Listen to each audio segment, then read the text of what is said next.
बिस्मिल्लाहिर्रहमानिर्रहीम। दोस्तों, आज हम पढ़ेंगे एनाटॉमिकल टर्मिनोलॉजी। वो टर्म्स जो एनाटॉमी में यूज़ किए जाते हैं उनके बारे में थोड़ा बहुत आज पढ़ेंगे।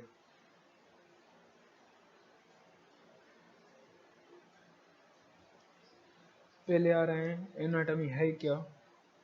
सिंपली अगर एनाटॉमी को डिफाइन करना चाहें तो किसी भी स्ट्रक्चर के बारे में पढ़ना, उसी की कंप्लीट स्टडी को हम एनाटॉमी कह रहे हैं। अभी वो स्ट्रक्चर किसी भी ऑर्गेनिजम्स का हो सकता है। On the basis of visibility anatomy को डिवाइड किया गया है दो ब्रांच में, gross anatomy, microscopic anatomy. Gross anatomy है क्या? वो स्ट्रक्चर जो हम अपने आंखों से देख सकें उसके लिए टर्म यूज किया जाएगा ग्रॉस एनाटॉमी। और वो स्ट्रक्चर जिसके स्टडी करने के लिए हमें माइक्रोस्कोप की ज़रूरत पड़े तो उसके लिए हम टर्म यूज करेंगे माइक्रोस्कोपिक एनाटॉमी। और दूसरा, on the basis of organisms involve, कौन से ऑर्गेनिजम्स के स्ट्रक्चर को आप स्टडी कर रहे हैं उसके बेसिस में डिफरेंट ब्रांचेज हैं। Mostly veterinary anatomy, human anatomy. Veterinary anatomy means study of those structures related to the animals, while human anatomy related to the human। उसके साथ कुछ और टर्मिनोलॉजी हैं जो हमें पढ़ने की ज़रूरत है, हम थोड़ा बहुत फेमिलियर हो जाएं। ऑस्ट्रोलॉजी, अगर हम बोन के बारे में पढ़ें, बोन को स्टडी करें तो उसके लिए एक टर्म यूज किया जाता है ऑस्ट्रोलॉजी। अगर बोन में जो जॉइंट्स हैं जैसे कि नी जॉइंट्स, एल्बो जॉइंट्स, अगर जॉइंट्स के बारे में पढ़ें तो उनके लिए एक अलग टर्मिनोलॉजी है, उसके लिए यूज किया जाता है आर्थ्रोलॉजी और सिंडेस्मोलॉजी। सिमिलरली अब अगर मसल्स के बारे में पढ़ें, complete study of muscles, that's called myology. हमारे बॉडी में जो विसरल ऑर्गन है अगर उनके बारे में पढ़ें तो उनके लिए एक टर्म यूज किया जाता है स्प्लिंक्नोलॉजी। वो ऑर्गन्स जो सर्कुलेशन में इन्वॉल्व हैं उनको पढ़ें, उनके स्ट्रक्चर के बारे में पढ़ें, उनके फंक्शन के बारे में पढ़ें तो उनके लिए एक टर्म यूज किया जाता है एंजियोलॉजी।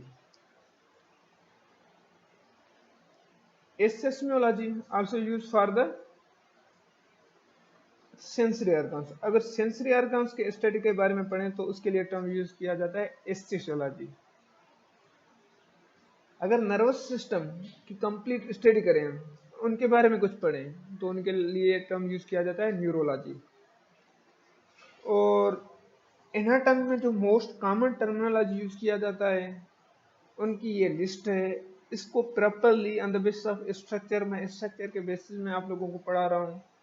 तो वेंट्रल क्यों यूज करते हैं, कहाँ यूज करना है, डॉर्सल एनाटॉमी में कहाँ यूज करना है, क्यों यूज करना है, क्रेनियल क्यों यूज करना है, कहाँ यूज करना है, ये सारे टर्मिनोलॉजी में पढ़ने और इनका यूज कहाँ पे करना है वो भी मैं आपको इस लेक्चर में आपको बताऊंगा कि कहाँ पे यूज करना है, कैसे यूज करना है। पहले आ रहे हैं dorsal and ventral. Dorsal terminology हम तब यूज करेंगे स्पेशली उस बोन, कंप्लीट बोन हो या उसी का कोई पार्ट हो जिसका डायरेक्शन टुवर्ड द स्काई हो, अवे फ्रॉम द ग्राउंड हो। ओके, तो उसी के लिए हम यूज करेंगे डॉर्सल। और कोई भी बोन या उसी का कोई हिस्सा जिसका डायरेक्शन टुवर्ड द ग्राउंड होगा तो उसी के लिए हम टर्म यूज करेंगे वेंट्रल। कोई भी बोन, कंप्लीट बोन हो या उसी का कोई पार्ट हो जिसका डायरेक्शन टुवर्ड द हेड होगा उसी के लिए हम क्रेनियल यूज करेंगे। सिमिलरली कोई भी बोन हो या उसी का कोई स्ट्रक्चर हो उसका डायरेक्शन टुवर्ड द टेल हो तो उसी के लिए हम कॉर्डल यूज करेंगे। आगे चल रहे हैं कुछ और टर्मिनोलॉजी हैं जैसे क्रेनियल, कार्डल, डार्सल, वेंट्रल। हमने क्रेनियल भी पढ़ा है, कार्डल पढ़ा है, डार्सल पढ़ा है, वेंट्रल पढ़ा है। अभी अगर हेड में कभी हेड में जाएंगे, हेड में भी डिफरेंट टर्म्स यूज करते हैं। वो पार्ट्स, वो हिस्सा जिसका डायरेक्शन टुवर्ड्स द नोज होगा तो उसी के लिए हम रोस्ट्रल यूज करेंगे। वो पार्ट्स, वो हिस्सा बोन का जिसका डायरेक्शन अवे फ्रॉम नोज होगा तो उसी के लिए हम कार्डल यूज करेंगे। दोस्तों, दूसरे दो टर्म यूज किए जाते हैं, एक मीडियल, दूसरा लेटरल। अब मीडियल को डिफाइन करने से पहले हम मीडियल प्लेन पढ़ें या मिड लाइन। मीडियल प्लेन है क्या? मीडियल प्लेन अगर हम एनिमल के बॉडी को दो हिस्सों में डिवाइड करें 20 से, जो 20 से हम डिवाइड कर रहे हैं उसी लाइन को हम कह रहे हैं मीडियल प्लेन। ठीक है, अभी सिंपली हम वर्टिब्रल कॉलम को लें, वर्टिब्रल कॉलम से एनिमल को डिवाइड करें तो ये दो हिस्सों में डिवाइड हो जाएगा। तो वर्टिब्रल कॉलम को हम यूज कर रहे हैं as a midline, as a medial plane. ठीक है, अभी वो बोन का हिस्सा, वो पार्ट्स जो नियर टू वर्टिब्रल कॉलम हो, near towards the mid line हो, तो उसी के लिए हम यूज करेंगे मीडियल। वो हिस्सा, वो बोन जिसका direction away from the mid line हो, तो उसी के लिए हम वर्ड यूज करेंगे लेटरल। दोस्तों यहाँ पे मैं और भी क्लियर कर रहा हूँ, एक ही बॉडी में डिफरेंट लोकेशन में, डिफरेंट जगह में हम डिफरेंट टर्मिनोलॉजी यूज करेंगे। ओके, जैसे कि क्रेनियल कार्डल, क्रेनियल हम यूज कर रहे हैं टुवर्ड्स द हेड। अभी देखो कार्डल टुवर्ड्स द टेल, अभी हेड में जब जा रहे हैं तो वहां पे एक रोस्ट्रल यूज हो रहा है। रोस्ट्रल क्यों? वो पार्ट्स जो टुवर्ड्स नोज होगा, और कार्डल वो पार्ट्स तो अवे फ्रॉम नोज होगा। मीडियल बॉडी में अगर कोई भी पार्ट्स, कोई भी बोन टुवर्ड्स मीडियन प्लेन होगा, तो उसी के लिए हम यूज करेंगे मीडियल और अवे फ्रॉम। अभी आ रहे हैं लेग्स में, लोअर लिम्स में। अभी लिम्स में भी एक फोर लिम्स होते हैं, दूसरे हाइंड लिम्स। फोर लिम्स की अगर बात करें या हाइंड लिम्स, स्पेशली लिम्स में आएंगे तो दो अलग टर्म यूज किए जाएंगे, एक होगा प्रॉक्सिमल, दूसरा होगा डिस्टल।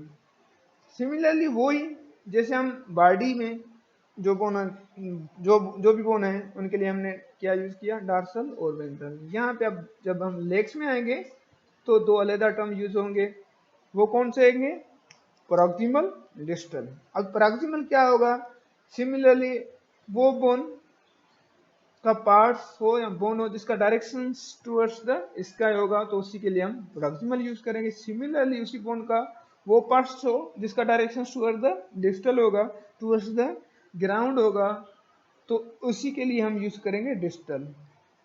क्रेनियल कार्डल सेम, सिमिलरली जैसे हमने यूज किया वो पार्ट्स, वो हिस्सा जिसका डायरेक्शन टुवर्ड्स द हेड होगा, और कार्डल जिसका डायरेक्शन टुवर्ड्स द टेल होगा। अभी क्या है, अब हम फुट में जा रहे हैं, 4 फुट में डिफरेंट टर्म यूज होंगे और हाइंड फुट में डिफरेंट टर्म यूज होंगे। 4 फुट का जो वो हिस्सा, ऊपर वाले हिस्से के लिए हम टर्म यूज करेंगे डार्सल, और जो नीचे वाले हिस्सा जो ग्राउंड के साथ टच हो रहा है उसके लिए हम पामर यूज करेंगे। अभी हाइंड लिम्ब में जाएंगे तो लोकेशन तो वही है, मगर डार्सल वही यूज होगा, और लोअर पार्ट्स को जो ग्राउंड को टच कर रहा है उसके लिए हम टर्म अलहदा यूज करेंगे जिसको कहा जाता है प्लेंटर। यहां तक क्लियर है? अभी आगे चल रहे हैं। हमने ये टर्मिनोलॉजी पढ़ा है, इस टर्मिनोलॉजी को कैसे यूज करेंगे, कहाँ पे यूज करेंगे, वो थोड़ा उसी के लिए ब्रीफ करने के लिए मैं आपको आज थोड़ा बहुत स्टिपुला पढ़ा रहा हूँ। फोर लिम्ब में आएंगे, फोर लिम्ब का फर्स्ट बोन जो है वो स्केपुला है, इसी वजह से हम स्केपुला पढ़ेंगे। अगर मेरा लेक्चर आपको अच्छा लग रहा है, समझ में आ रहा है, तो कमेंट्स में बता देना, तो कोशिश करेंगे हम हर बोन्स को अलग-अलग डिटेल्स में डिस्कस करेंगे। स्केपुला, अब स्केपुला को डिफाइन कैसे करेंगे? हम एनाटॉमी में हम वो टर्मिनोलॉजी यूज करेंगे जो हमने पढ़े हैं, वो टर्मिनोलॉजी यूज करके हम स्केपुला को डिफाइन करेंगे। चलो, ये स्ट्रक्चर आपने स्केपुला का देख लिया, थोड़ा बहुत मैं आपको यहाँ पे लेके जा रहा हूँ। यहाँ पे जो स्केपुला आप लोगों को शायद नजर आ रहा होगा, ये यहाँ पे स्केपुला है। तो इसी को डिफाइन करने के लिए पहले इसी का स्ट्रक्चर देखें कि है कैसा। जैसे कि स्ट्रक्चर इसी का है फिलेट, तो हम इसी को ऐसे डिफाइन करेंगे, it is the type of flat bone, क्योंकि flat bone it is also known as a shoulder blade, इसको शोल्डर ब्लेड कहा जाता है। It is the type of flat bone which is located at the anterior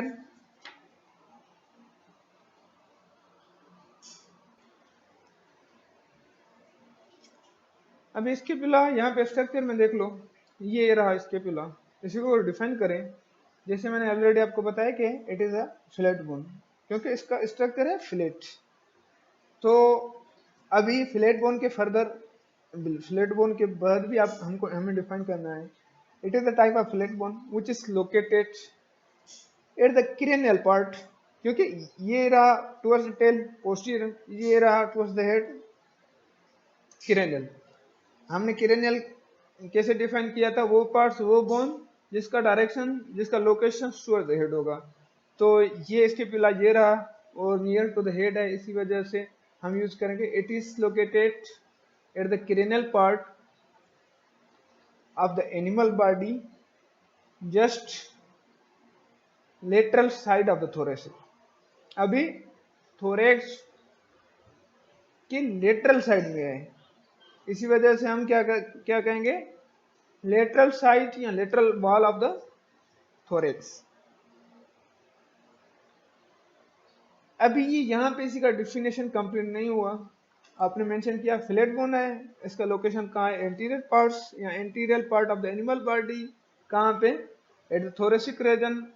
अभी thoracic means बीच में तो नहीं है, एनिमल बॉडी के साइड में है, तो lateral side, at the lateral side of the thorax.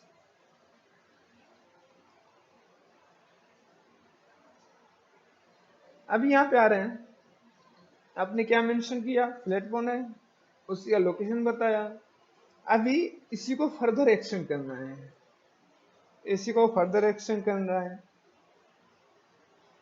Further कैसे एक्सटेंड करोगे, आप कंफ्यूज होंगे भाई, कैसे एक्सटेंड करें। सिंपल है, फ्लैट बोन है, लोकेटेड कहाँ है, इसका लोकेशन कहाँ पे, एंटीरियर पार्ट में, anterior part of the animal body, animal body के एंटीरियर पार्ट्स में, और थोरेसिक रीजन में, और थोरेक्स के लेटरल साइड में। ठीक है, अभी इसी को फर्दर एक्सटेंड कैसे करोगे, it is two surface.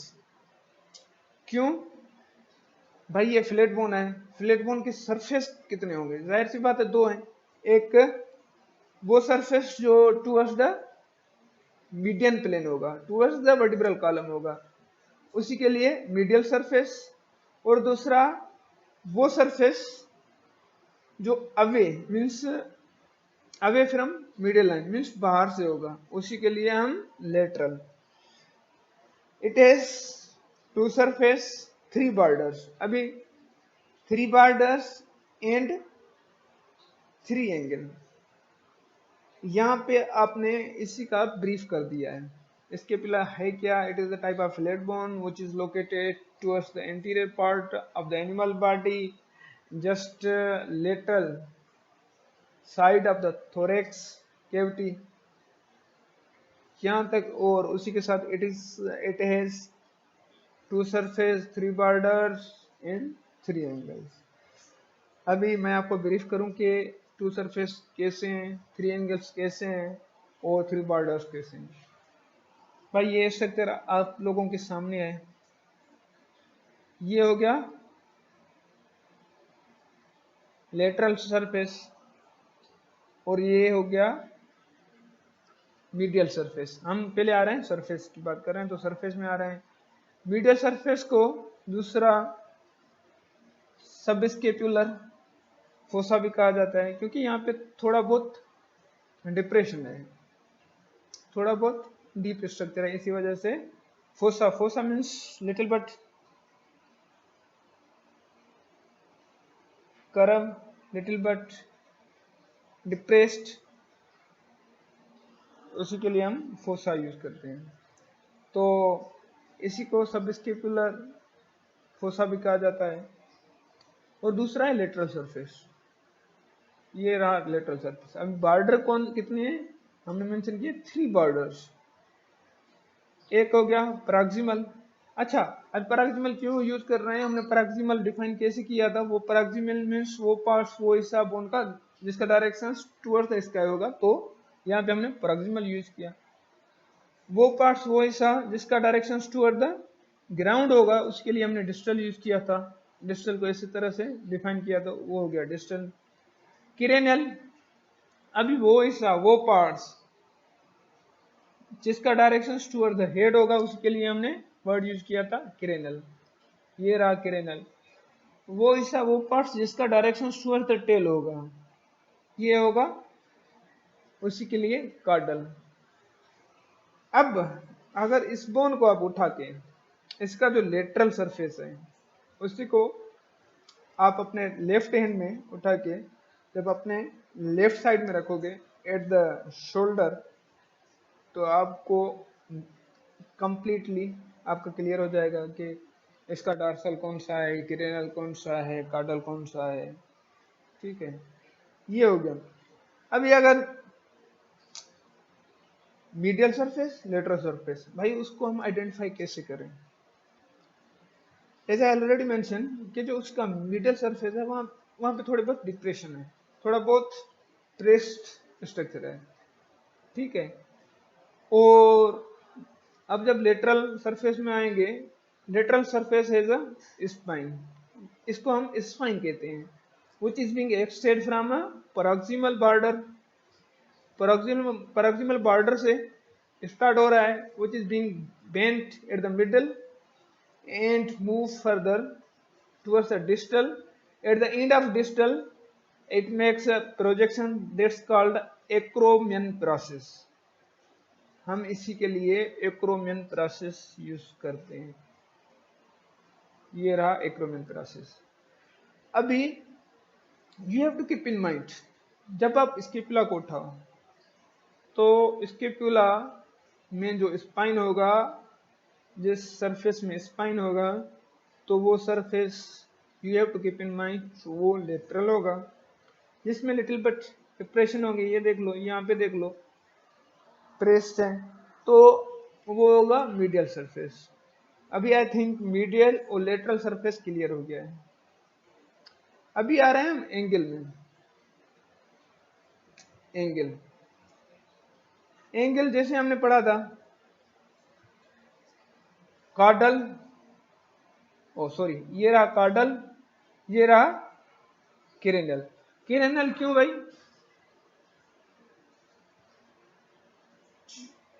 Because it is being directed toward the head. Caudal इसीलिए क्योंकि उसी का डायरेक्शन टुवर्ड्स द टेल है। ठीक है, और मैं आप लोगों को एक बात बताना भूल गया, यहाँ पे जो हमारा स्पाइन है, spine divide lateral surface into 2 fossa. Fossa means little bit depression. वो कौन से, supraspinous fossa and infraspinous fossa. Supraspinous fossa and infraspinous fossa.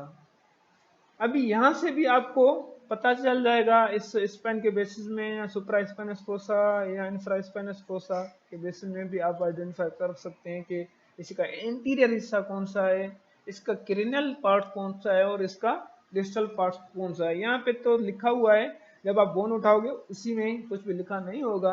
ये मैंने जस्ट आपको समझाने के लिए थोड़ा बहुत ये तस्वीर लेके आपको समझा रहा हूँ।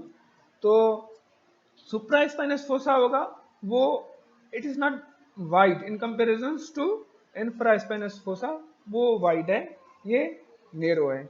और दूसरी बात ये सुप्रा स्पाइनस फोसा ये बॉटम तक नहीं जा रहा, ये जहाँ यहाँ पे एक्रोमियन प्रोसेस से थोड़ा बहुत पहले ये यहाँ पे सुप्रा स्पाइनस फोसा खत्म हो जाता है।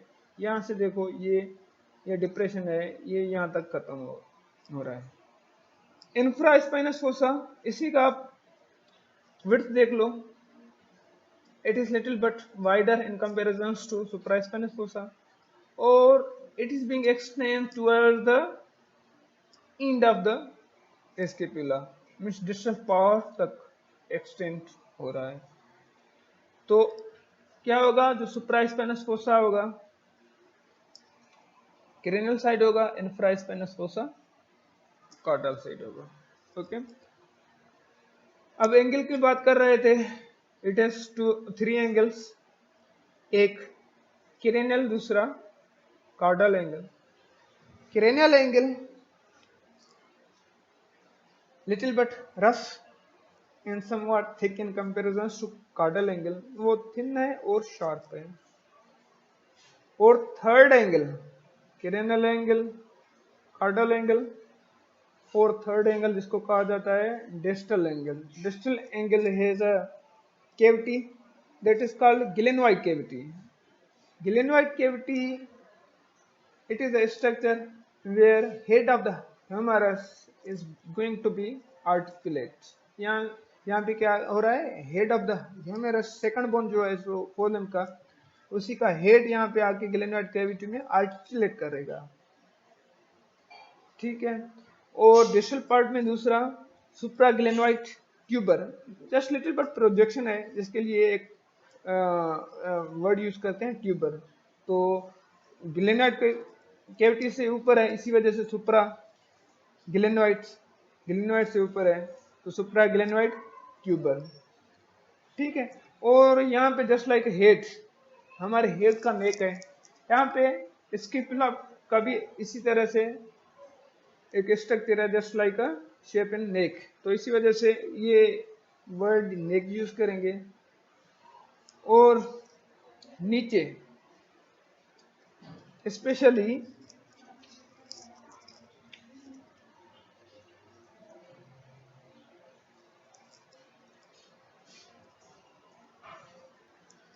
यहाँ पे एक और बात बता रहा हूँ आप लोगों को आइडेंटिफिकेशन के लिए।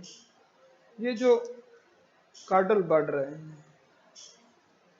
कार्डल बॉर्डर के स्टिपुला के लोअर थर्ड में यहाँ पे एक होल होगा जिसके लिए टर्म यूज किया जाता है nutrient foramen.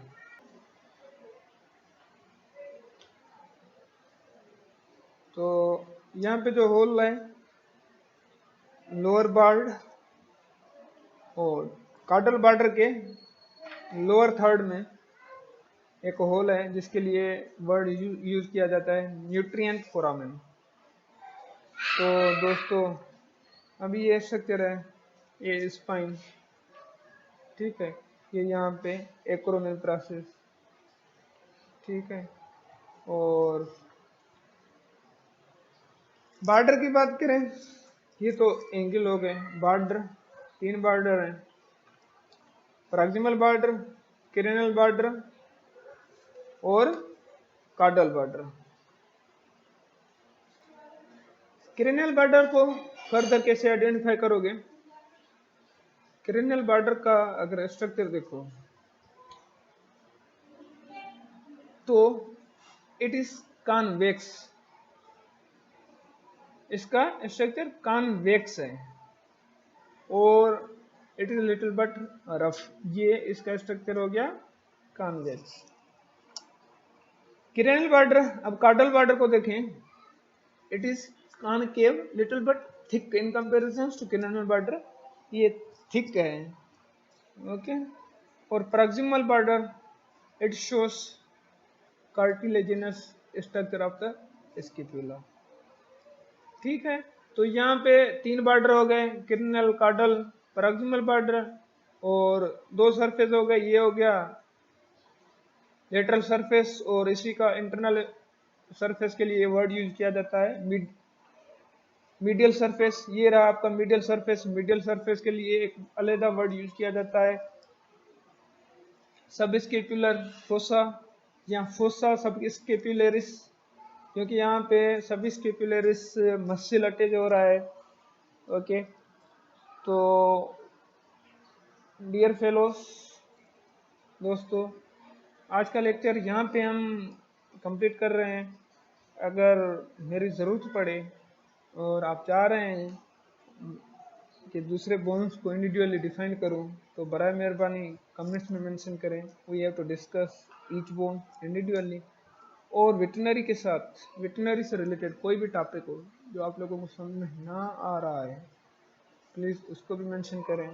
I have to discuss that topic. कोई मसला नहीं है, उसी को डिस्कस कर लेंगे। Thank you very much.